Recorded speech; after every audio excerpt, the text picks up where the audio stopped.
Hello YouTube, this is Matt Wicks of the Bluebell Model Railway YouTube channel. Today I've got a loco review for you.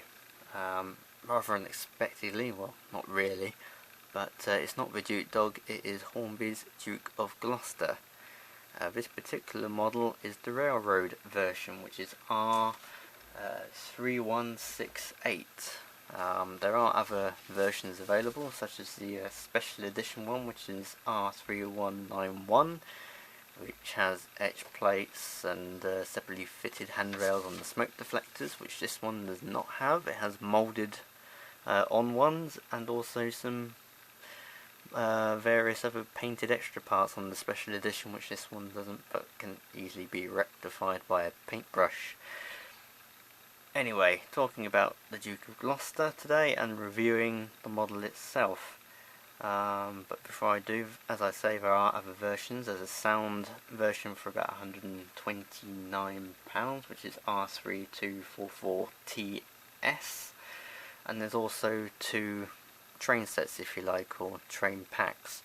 One with Pullmans, which is about 140, called the Gloucester City Pullman train set. And there is another one which is R3192, which is about £136, which is just a train pack with, I believe, some BR coaches.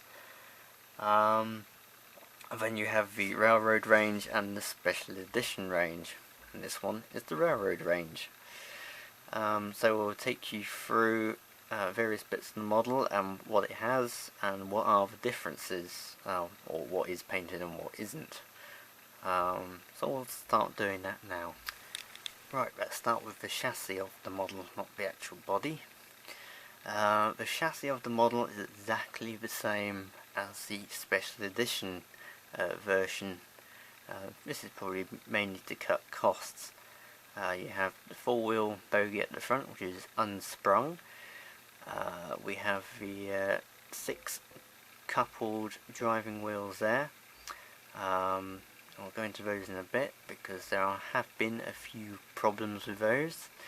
And then moving just under the cab, we have the pony truck underneath, which is actually fixed, so it doesn't actually move from side to side, so it has a flangeless axle on there, so it doesn't catch the various other track and as it's going around corners. And the tender over here, just a lovely black moulded piece of plastic with 6 wheels underneath. There are no pickups on the tender or white plug. Hooray! So we got rid of the white plug, which we'll come on to in a little bit. Anyway, going on to the front of the chassis, as the camera trying to focus, there we go. So on the chassis it has a 5-pole flywheel motor, which is driving a gearbox, I believe, at the rear of the loco, so it drives the rear axle of the 6 main driving wheels. As I mentioned, there has been a couple of issues that I have seen and also experienced, where the tolerances and also the space around the slide bar and the front driving wheel is very limited. So when the wheels go around bends, obviously move from side to side, and it's only a fraction of space between the top of the crank pin and the back of the rod going up to the slide bar. And a friend of mine, and also from what I've seen at the club and various other happenings as well, what is happening as it goes around the corner, obviously the crank pin comes up and gives the rod a right old whack and basically bends it quite badly. And it is repairable by bending it back, but what I would say to you, before you run it, it will run fine on a rolling road as this one is at the moment, because there are no bends or anything to go around. What I would do is bend out the front, or the most frontward rod here going up to the cylinder, out slightly and just bring it away from that crank pin, so it doesn't actually hit it as it comes up, and hopefully you won't have any problems.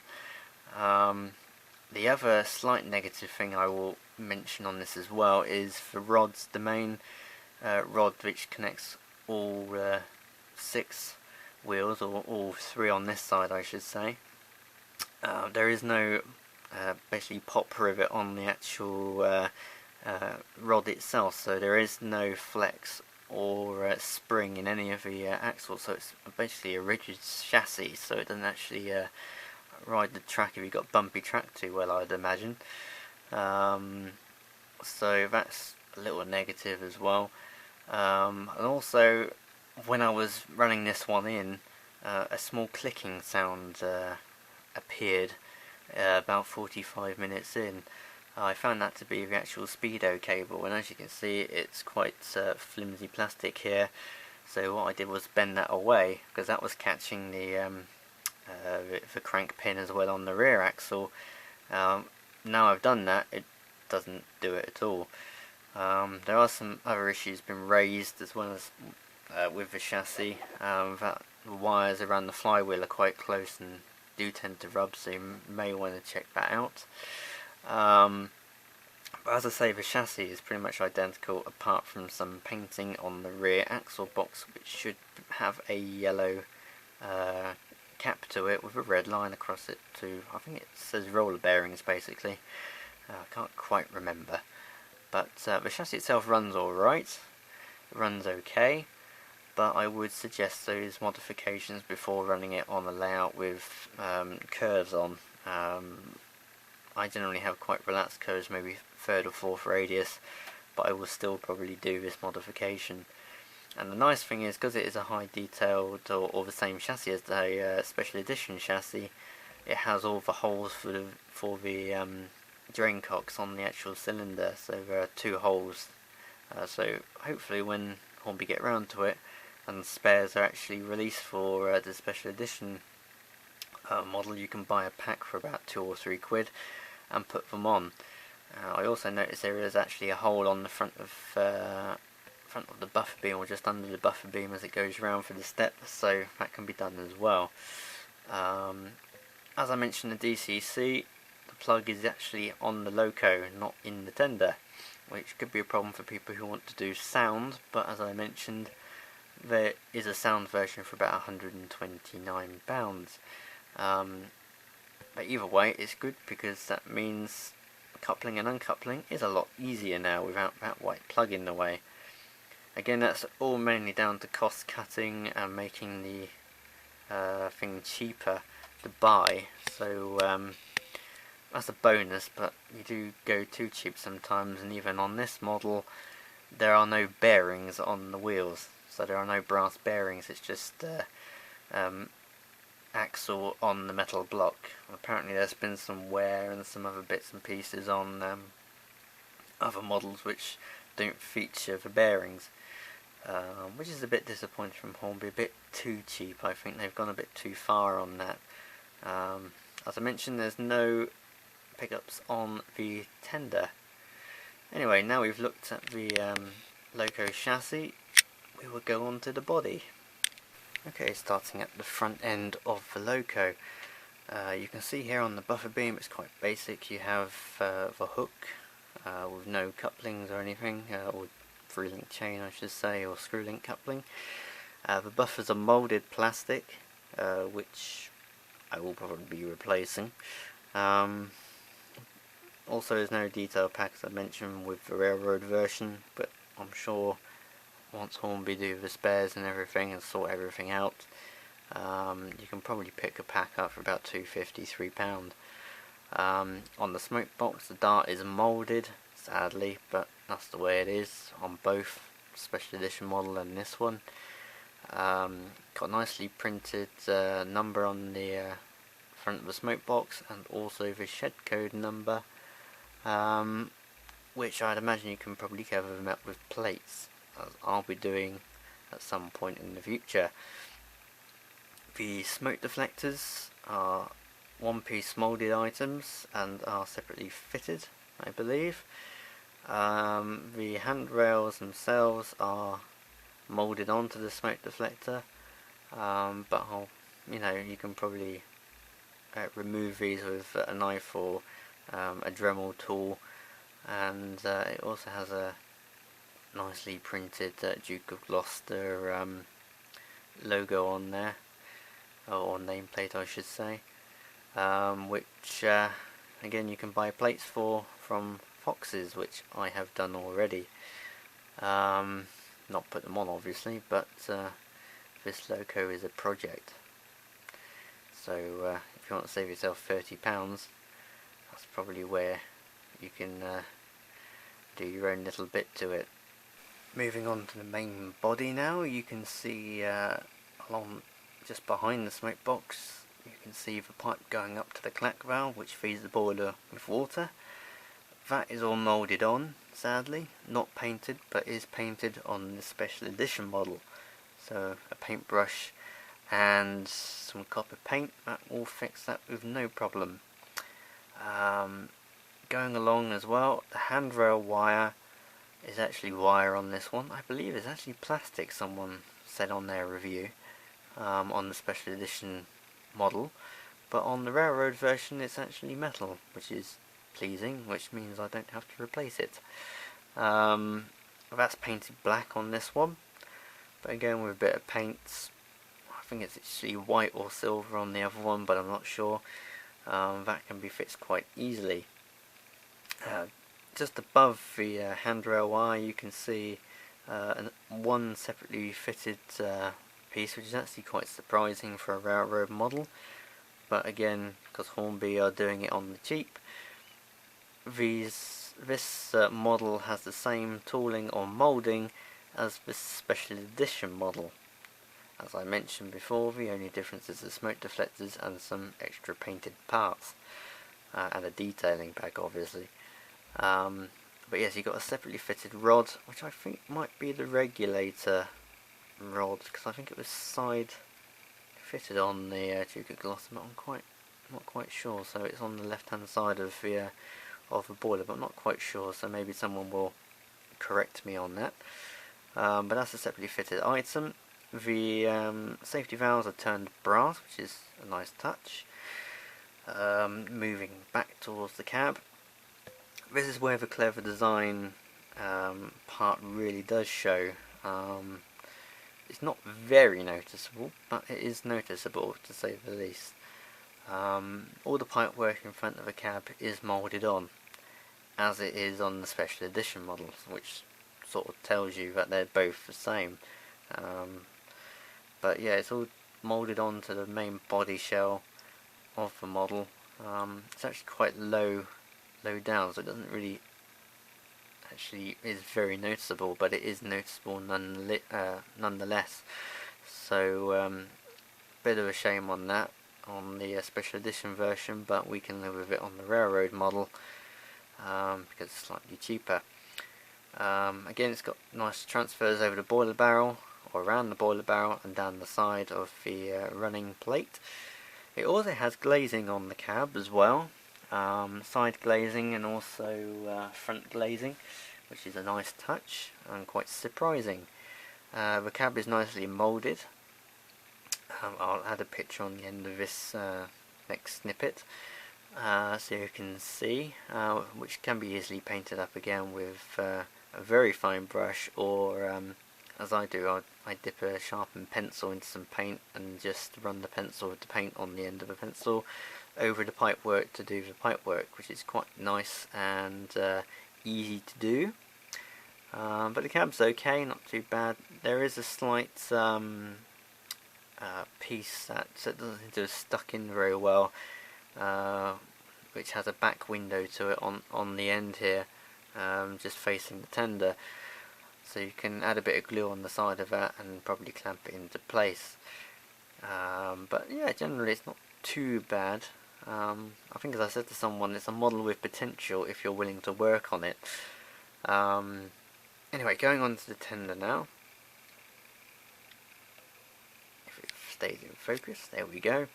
There's a small handrail here which is moulded on, but not too badly. I think they've done the same on some other models in the past, so we'll let that one go. The coal load is moulded on as well. You can easily cover that up with a bit of PVA glue and some crushed down coal, which looks a lot better. Again, the axle boxes on the tender need to be painted yellow with a red band across the middle, which is easy to do. You can either do that transfers or paint. But the nice thing about the tender is it actually does have separately fitted steps to the back. We can just about see them poking out on the yellow piece of the actual box itself. I think you can just about see that here. Oh, I might turn it around for you, might be a bit easier. It has two settings on the drawbar there to connect onto a small bit on underneath the cab. Turn it round, you can see the separately fitted steps, hopefully if it focuses. Buffers are not sprung again. Tender's not too bad, so it's got a nice finish to it, transfers are nice and crisp, and or printing I should say. It does have steps on the tender, which you can see. I haven't covered that up, never mind. But yeah, again, some small improvements there, and you'll have a nice model, which, you know, is not bad when we get to the price side of things, which I will now go into with you.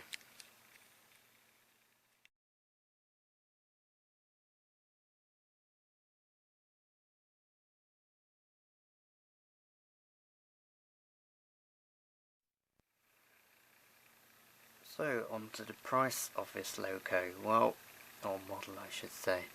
The price of this model from Hornby is recommended retail price of £82.99, that's £82.99. But if you look hard enough, you can actually pick these up for about 62, 63 if you're on pre-order.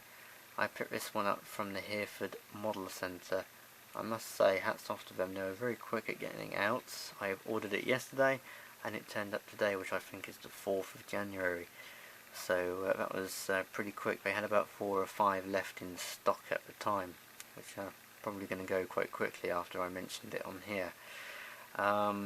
Which is not a bad price. On the high detail model, or the special edition model, it's quite hard to call it high detailed now.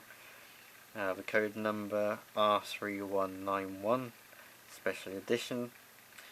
That loco from a well-known Liverpudlian website, beginning with a H or an E, one of the two, is about £96–97 without postage.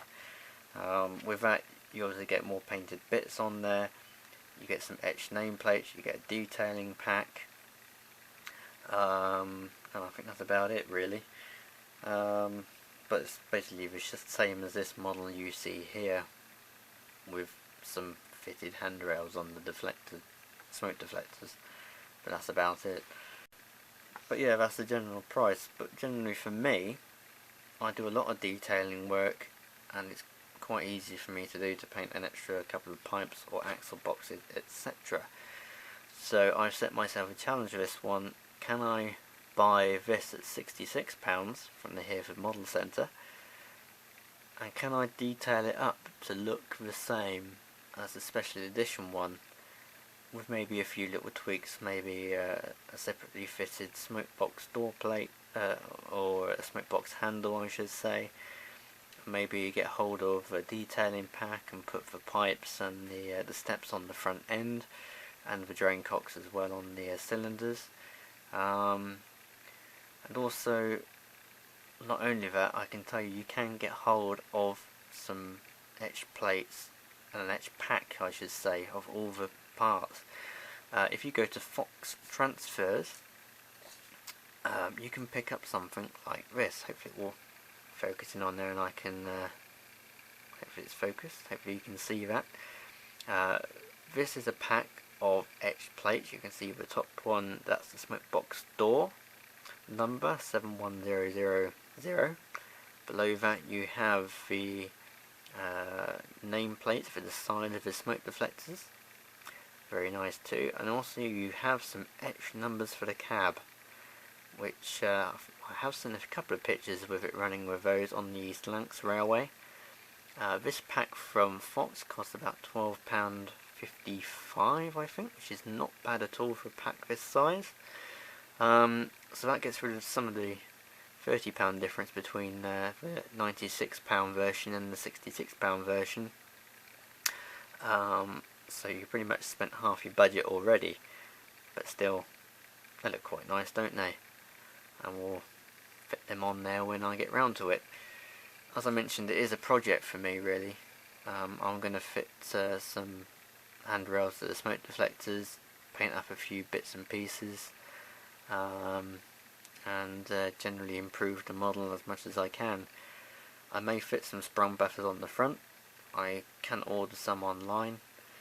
And we also fit some sprung buffers to the rear. It's mainly just a matter of taste, really. I kind of like the sprung buffers on there, but you don't have to add them if you don't want to. I mean, they are acceptable on here moulded, but rather like some nice turned metal ones, really, don't we? But either way, I think for £66 this model is not too bad. As I've said before, it has potential to be great if you are willing to put the time and a little bit of money in there. And to be honest, if you spend £30 over a couple of months, then you won't really notice. A couple of pots of paint, yellow, red, copper, maybe some white paint or something for the handrail, or silver. You know, you can quickly detail that up quite quickly. You can also paint the cab and make that look a lot better as well. But yeah, I mean, it's not a bad model for a railroad range. And to be honest with you, I do see Hornby going down the railroad range more. And I think I will start to see less and less of the so-called high detail models or special edition models, and make them, you know, they will purely focus on the toy market, if you will, which is kind of sad in a way, but I think that is the way Hornby are heading, because there's been a lot of complaints about various models and this clever design stuff with the moulded on stuff. Who knew Lemur were clever back then? But you know, it's a matter of taste. I kind of like to put some work into it and make it my own. I forgot to mention what comes with the pack, or the loco itself. You obviously get the old Hornby instructions with various oiling points, etc. And you get a nice bit of detail, a front coupling. That's it. That's all you get with that model. But generally, it's a good model or a good base to start from. So I do actually, strangely, recommend this one, despite giving Hornby quite a bit of flack in recent days and weeks for their high detailed version, which I think is a bit of a con. But I think you'll be better off buying this one and detailing it up. It's not difficult. With a bit of time and patience, you can make this into a nice model, and you never know, maybe I'll show a video a little bit later on. What I will add also under this video, there'll be a written review on the special edition version with the etched plates, which someone has done on RM Web, which I have to say is a very good read, and actually does enlighten you on quite a few things as to the chassis and the mouldings, etc. But I'll post it up underneath in the description box. If anyone has any more questions on this model in particular, please do ask, and I will try and get back to you as soon as I can. Other than that, I will show you the thing running, because that is what we want to see, and not just a boring old talking review. I will take this out in the next couple of weeks and probably do a pulling power test, but I have seen quite a few videos of that already.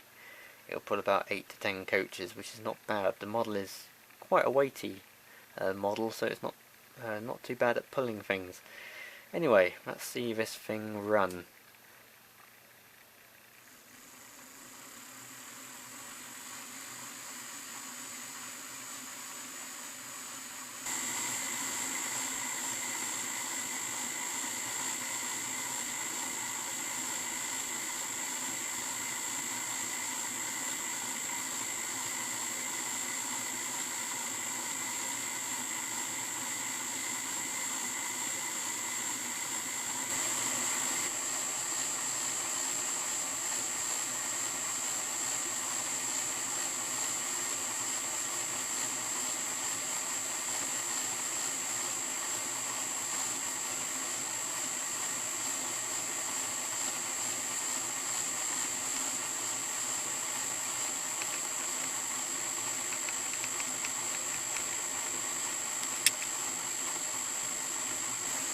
Anyway, I hope you've enjoyed the review, and I hope it helps you make a decision on what model to buy.